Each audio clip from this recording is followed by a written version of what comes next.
السلام علیکم دوستو۔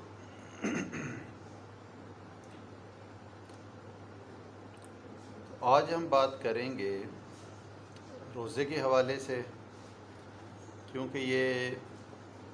ماہ صیام ہے، رمضان المبارک کا مقدس مہینہ۔ جس طرح باقی چیزوں کا کوئی نہ کوئی سیزن ہوتا ہے، تو یہ جو رمضان کا مہینہ ہے یہ بھی ایک طرح سے نیکیوں کا سیزن ہے۔ ہر آدمی کوشش کرتا ہے اس میں زیادہ سے زیادہ نیکیاں حاصل کی جائیں۔ قرآن پاک میں اللہ تعالیٰ فرماتا ہے کہ یا ایھا الذین آمنوا کتب علیکم الصیام کما کتب علی الذین من قبلکم لعلکم تتقون، کہ اے ایمان والو، تم پر روزے فرض کیے گئے جس طرح کہ پہلے لوگوں پر بھی فرض تھے، اور یہ اس لیے فرض کیے گئے تاکہ تم میں تقوی پیدا ہو جائے۔ روزے صرف امت مسلمہ پر ہی نہیں، پہلے جتنے بھی انبیاء کرام آئے سب کو روزے عطا کیے گئے، لیکن اس میں تھوڑا سا فرق یہ تھا روایات میں جو آتا ہے کہ کچھ شریعت میں دن اور رات کا یعنی ایک ہی روزہ ہوتا کہ 24 گھنٹے بعد ایک دفعہ ہی کھانا ہے، یہ سحری افطاری کا نہیں۔ اور کچھ امتوں میں 6 مہینے تک مسلسل روزے ہوتے، کچھ کے رات میں ہوتے، یعنی مختلف یہ روایات ہیں۔ تو یہ جو آیت آپ کے سامنے تلاوت کی، اس میں جو اصل سمجھنے کی بات ہے وہ ہے لعلکم تتقون، کہ روزے کا جو اللہ تعالیٰ رزلٹ چاہتا ہے، نتیجہ چاہتا ہے، وہ اگر حاصل نہ ہوا تو پھر روزے کا جو اصل مقصد ہے وہ سمجھے ضائع ہو گیا۔ کیونکہ جس چیز کو جو بناتا ہے، جس پروڈکٹ کو جو موجد ہوتا ہے، ایجاد کرنے والا، بنانے والا، خالق تخلیق کرنے والا، تو اس چیز کے بارے میں وہی سب سے بہتر جانتا ہے کہ اس چیز میں اس نے کیا کیا فنکشن رکھے ہیں۔ تو اللہ تعالیٰ نے کائنات کو بنایا، انسان کو تخلیق کیا، تو اللہ تعالیٰ کا ہی یہ حکم ہے کہ روزے فرض کیے گئے لعلکم تتقون، تک کہ تم میں تقوی پیدا ہو جائے۔ تقوی کے بارے میں مفسرین نے، علماء کرام نے مختلف اپنے اپنے فہم کا بیان کیا ہے کہ تقوی کیا ہوتا ہے۔ تو اگر سب کو ملا کے دیکھیں تو سادہ لفظوں میں تقوی کا مفہوم یہ ہے کہ ہر وقت احساس قربت ہونا، اللہ تعالیٰ کے ساتھ ہونے کا احساس ہونا، یہ تقوی ہے۔ تو اب یہ جو روزہ ہے تو یہ تقوی کی بنیاد کیسے پھر بنا؟ سوری، یہ کال آ گئی تھی تو درمیان میں پھر یہ وقفہ کرنا پڑا۔ تو بات ہو رہی تھی تقوی کی۔ تو اب روزوں میں دیکھیں، چلو بڑے جو سمجھدار ہیں، جن کو پتہ ہے وہ تو ٹھیک ہے، چھوٹے بچے بھی جو روزہ رکھتے ہیں، شروع کرتے ہیں، 10 سال کا، 12-14 سال کے بچے بھی، تو شدت کی بھوک لگتی ہے، پیاس لگتی ہے، تو انسان آسانی سے اپنے گھر میں چھپ کے کھانا بھی کھا سکتا ہے، پانی بھی پی سکتا ہے، اور گھر والوں کو پتہ بھی نہیں چلنے دینا، بالکل ایزی ہے، کیونکہ روزے کا جو تعلق ہے وہ اللہ تعالیٰ کے ساتھ ہے۔ لیکن اس کے باوجود، شدت کی پیاس ہونے کے باوجود، بھوک ہونے کے باوجود، اور بہت زیادہ طلب ہونے کے باوجود انسان چھپ کر بھی پانی نہیں پیتا، حالانکہ کلی وغیرہ کرتا ہے وضو کے لیے، تو بہت احتیاط کرتا ہے کہ کہیں کوئی پانی کا قطرہ اندر معدے میں نہ چلا جائے۔ اس کی وجہ کیا؟ کہ انسان کو پتہ ہے کہ ٹھیک ہے، دوسروں سے تو میں چھپ جاؤں گا، گھر والوں کو تو نہیں پتہ چلے گا، لیکن اللہ تعالیٰ کو تو سب پتہ ہے، اللہ تعالیٰ تو جانتا ہے، کوئی جگہ اس سے خالی نہیں، میں چھپ کے بھی کروں گا پھر بھی اللہ دیکھ رہا ہے۔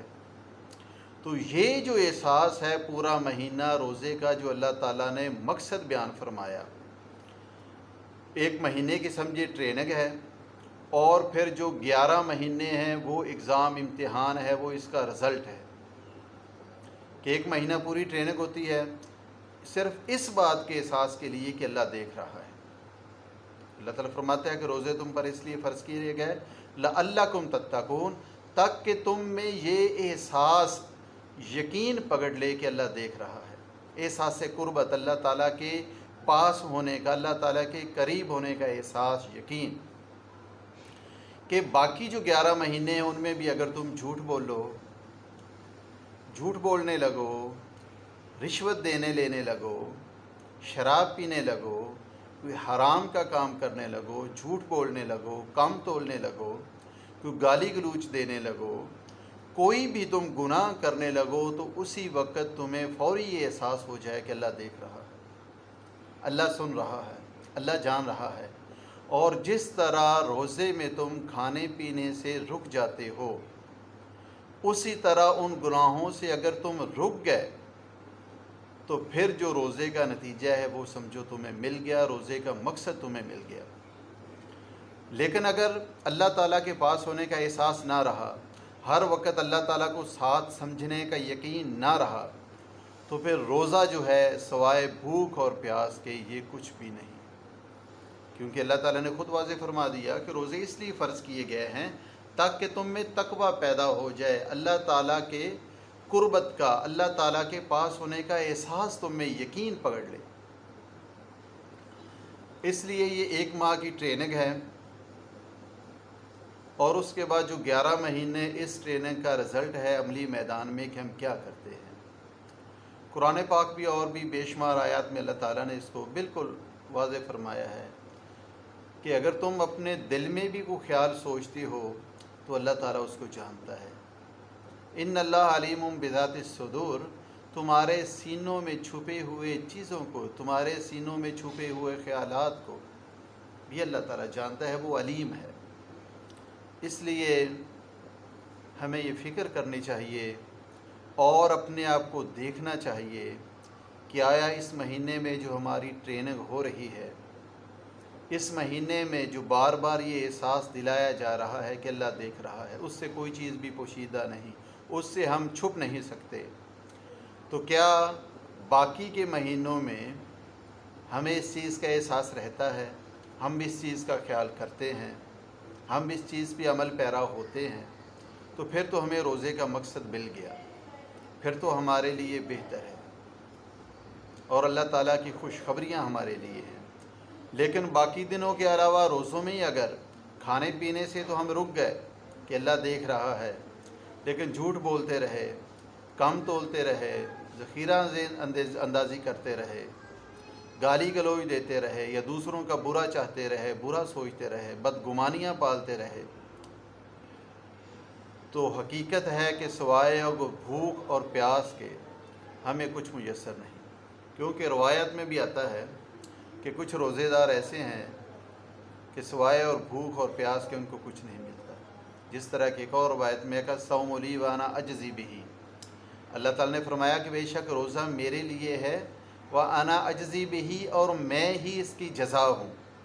یہ نہیں کہ میں اس کی جزا دوں گا، وہ تو ہے کہ کچھ نعمتیں عطا کر دیں سب کچھ، وہ تو ایک اضافی ہے۔ فرمایا وانا اجزی بہ، کہ اس روزے کا جو صلہ ہے، اس کی جو جزا ہے، انا وہ میں ہوں، میری ذات ہے، کہ جب ایک انسان، ایک مسلمان ایک پورا مہینہ اس احساس کو پکا کر لیتا ہے کہ میں جہاں بھی چلا جاؤں، جو بھی ہو، چھپ جاؤں، اللہ تعالیٰ مجھے دیکھ رہا ہے، اللہ تعالیٰ مجھے سن رہا ہے، اور اس احساس کے ساتھ وہ اللہ تعالیٰ کے قریب ہو جاتا ہے، تو حقیقت میں یہ اللہ تعالیٰ کی ذات ہی روزے کی جزا ہوتی ہے۔ تو یہ تھی آج کی گزارش۔ تو اس کے بارے میں ہمیں دوسروں سے پوچھنے کی ضرورت نہیں، تو ہمیں انسان اپنی ذات کے لیے سب سے بڑا جج ہوتا ہے، تو ہمیں خود یہ سوچنا چاہیے کہ احساس قربت، اللہ تعالیٰ کے پاس ہونے کا جو یقین ہے، کیا ہمیں صرف روزوں میں کھانے پینے تک ہے، یا باقی گناہ کرنے تک بھی یہ احساس ہمیں گناہوں سے روک لیتا ہے اور ہمیں شرمندہ کر دیتا ہے، اور اس احساس سے ہم گناہوں سے رک جاتے ہیں یا نہیں رکتے، تو یہ ہمیں اپنے آپ سے دیکھنا ہے۔ تو اللہ تعالیٰ سے دعا ہے اللہ تعالیٰ ہمیں جو روزوں کا اصل مقصد ہے، اللہ تعالیٰ ہمیں وہ حاصل کرنے کی توفیق عطا فرمائے، اور اللہ تعالیٰ ہمیں اپنا دائمی قرب نصیب فرمائے۔ آمین بجاہ